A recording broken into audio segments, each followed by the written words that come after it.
गोदरा का सच खा के बैठ गए। एक दिन देश का बच्चा बच्चा जवाब मांगेगा तुमसे। नमस्कार दोस्तों विक्रांत मैसी की फिल्म द साबरमती रिपोर्ट जल्द ही रिलीज होने वाली है, लेकिन इस फिल्म की रिलीज से पहले ही उन्हें जान से मारने की धमकियां मिल रही हैं। सोशल मीडिया पर उन्हें और उनके परिवार को ट्रोल किया जा रहा है, उनको लेकर कई तरीके की बातें कही जा रही हैं और बहुत वेरीफाइड अकाउंट्स भी हैं जो विक्रांत मैसी को ट्रोल कर रहे हैं। कई सारे ऐसे अकाउंट्स हैं जो अपने अपने तरीके से, अपने अपने पॉइंट ऑफ व्यू से इनकी फिल्म को प्रोपेगेंडा बता रहे हैं, लेकिन असलियत क्या है, पूरी खबर क्या है, आज की इस वीडियो में हम आपको बताने वाले हैं। लेकिन सबसे पहले विक्रांत मैसी के बारे में आपको बता देते हैं कि विक्रांत मैसी को तो बहुत से लोग जानते होंगे, जो नहीं जानते उन्हें मैं बता दूं कि पहले ये एक टीवी एक्टर हुआ करते थे और फिर जब ये फिल्मों में आए तो मिर्ज़ापुर जैसी फिल्मों में इन्होंने काम किया। उसके बाद 12th फेल जब इनकी फिल्म आई तो सोशल मीडिया से लेकर पूरी की पूरी बॉलीवुड इंडस्ट्री ने इनकी काफ़ी तारीफ़ की, क्योंकि जिस तरीके का मुद्दा स्टूडेंट्स की, जो IAS की तैयारी करने वाली UPSC के स्टूडेंट्स जो होते हैं उनको क्या समस्याओं का सामना करना पड़ता है, वो जो तमाम बातें थी उस पर विक्रांत मैसी ने जो है फिल्म बनाई और बहुत ज़बरदस्त एक्टिंग भी की थी।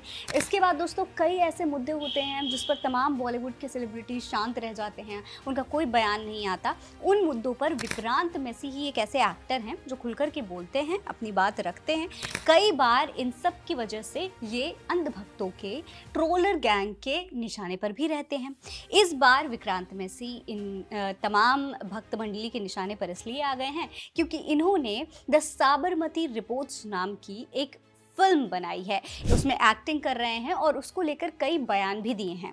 दरअसल विक्रांत मैसी की फिल्म को लेकर अभी प्रमोशन चल रहा है, कई चैनल्स पर जाकर के वो इंटरव्यू दे रहे हैं। इसी दौरान वो कई चैनल्स पर जब इंटरव्यू दे रहे थे तो उन्होंने गोधरा कांड को लेकर कई तरीके की बातें की, कई तरीके के दावे किए और तो और गोदी मीडिया पर भी निशाना साध दिया। गोदी मीडिया और जिस तरीके की पत्रकारिता आज देश में हो रही है उस पर भी विक्रांत मैसी ने खुलकर बात की। सबसे पहले तो ये न्यूज़ 24 पे गए और वहां पर इनसे कई तरीके के सवाल पूछे जा रहे थे। इस पर विक्रांत मैसी ने मानक गुप्ता के सामने ये बात कही कि आज का मीडिया बहुत बुरा काम कर रहा है, किसी चैनल पर आज भरोसा नहीं किया जा सकता। सब कहते हैं कि वो नंबर 1 है, लेकिन ऐसा कैसे हो सकता है? जाहिर सी बात है, अगर हर चैनल ये दावा कर रहा है कि वो नंबर 1 है तो फिर ऐसा पॉसिबल कैसे है? इसके अलावा विक्रांत मैसी से जब गोधरा कांड को लेकर के सवाल पूछा गया, ये पूछा गया कि भाई आपको क्या लगता है इसके लिए कौन जिम्मेदार है? विक्रांत के साथ में उनकी 2 जो एक्ट्रेसेस हैं फिल्म में, विक्रांत ने इस फिल्म में आपको बता देती हूँ कि एक पत्रकार का किरदार निभाया और उनके साथ जो 2 एक्ट्रेस इसमें आई हुई थी इंटरव्यू के दौरान, वो भी इसमें पत्रकार का किरदार निभा रही हैं और जो स्थिति थी पत्रकारिता की और अभी मौजूदा समय में जो स्थिति है उसके बारे में बात कर रहे थे ये लोग। इसके बाद जब मानक गुप्ता ने इनसे गोधरा कांड के बारे में पूछा और ये सवाल किया कि भाई गोधरा कांड को लेकर के जो पहले की सिचुएशन थी और जो बात का जो हिंसा हुई, जो हमले हुए, वो सबके अपने अपने पॉइंट ऑफ व्यू हैं। अब तक ये बात साफ नहीं हो पाई है कि असल में उस दिन उस समय हुआ क्या था, आखिर उसके लिए जिम्मेदार कौन था। ये तमाम बातें अब तक साफ नहीं हो पाई। इसको लेकर के जब मानक गुप्ता उनसे पूछ रहे थे कि आप बताइए आपको क्या लगता है कि भाई हर किसी के तो अपने अपने पॉइंट ऑफ व्यूज़ होते हैं, ऐसे तो पॉइंट ऑफ व्यू ये भी है कि इसके लिए भारतीय जनता पार्टी जिम्मेदार थी। जैसे ही उन्होंने ये बात कही तो उसके बाद विक्रांत मैसी ने भी इस पर सहमति जताई। उन्होंने कहा हाँ, ये भी एक एंगल हो सकता है। और जैसे ही विक्रांत मैसी ने ये बात कही, सोशल मीडिया पर कई तरीके के लोगों ने उनको ट्रोल करना शुरू कर दिया। विक्रांत मैसी साफ तौर पर ये बात कहते हुए नजर आ रहे थे कि गोधरा कांड से एक हद तक भारतीय जनता पार्टी को फायदा भी हुआ है।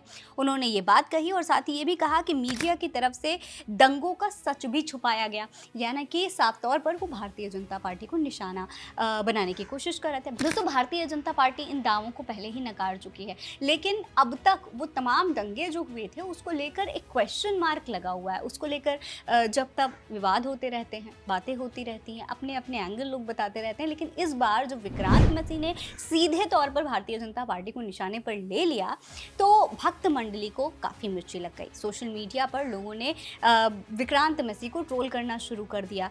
लोगों का क्या कहना है, किस तरीके से ट्रोल किया जा रहा है, उस पर बात करते हैं। तो दोस्तों यहाँ पर विक्रांत मैसी साफ तौर पर भारतीय जनता पार्टी पर निशाना साध रहे थे। भाजपा को उन्होंने सीधे तौर पर इन दंगों के लिए जिम्मेदार तो नहीं ठहराया, बट हाँ ये ज़रूर कहा कि इससे कहीं ना कहीं फ़ायदा भारतीय जनता पार्टी को ही हुआ था और मीडिया ने इस पर बहुत लापरवाही की है। तो भाजपा और गोदी मीडिया दोनों पर ही वो निशाना साध रहे थे।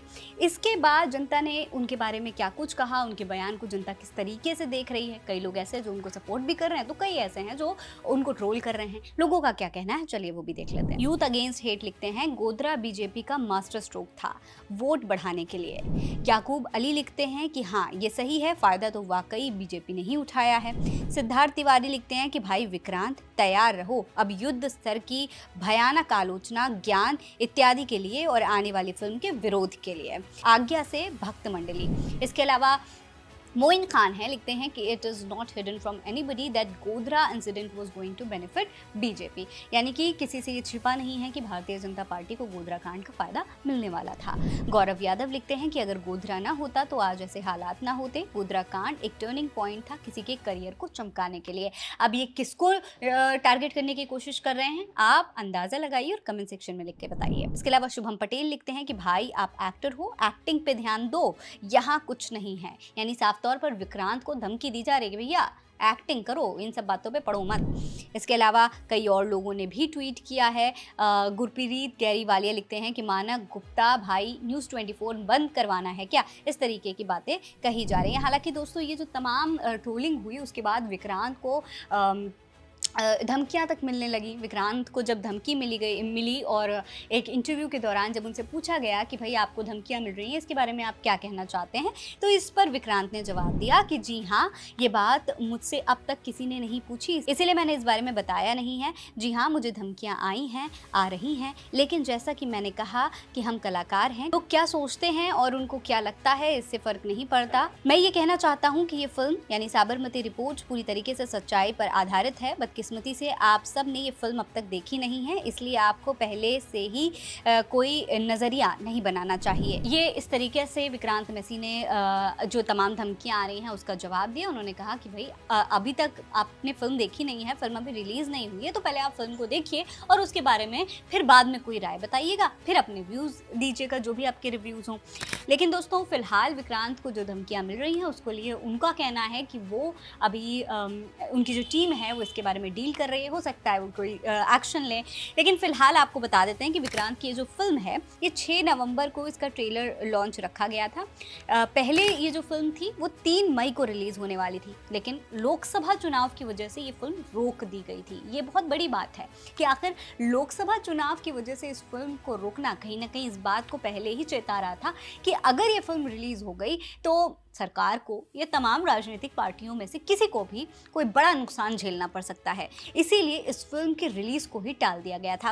अब क्योंकि लोकसभा चुनाव हो चुके हैं इसीलिए ये फिल्म रिलीज़ होने का रास्ता भी साफ हो गया है। अब ये फिल्म जो है दोस्तों 15 नवंबर को रिलीज़ होगी और इस फिल्म के बारे में अगर बात करें तो एकता कपूर ये प्रोड्यूस कर रही हैं, जबकि इस फिल्म में विक्रांत मैसी, रिद्धि डोगरा और राशि खन्ना लीड रोल में नजर आएंगी। विक्रांत मैसी, राशि खन्ना, रिद्धि डोगरा पत्रकारों की भूमिका में नजर आएंगे और फिल्म को 2002 के गोधरा कांड पर पूरी तरीके से बनाया गया है। तो इस मूवी को लेकर आपकी क्या राय है, आप क्या सोचते हैं, क्या आपको भी लगता है कि ये कोई प्रोपोगेंडा मूवी है या नहीं, आप हमें कमेंट सेक्शन में लिखकर ज़रूर बताइएगा।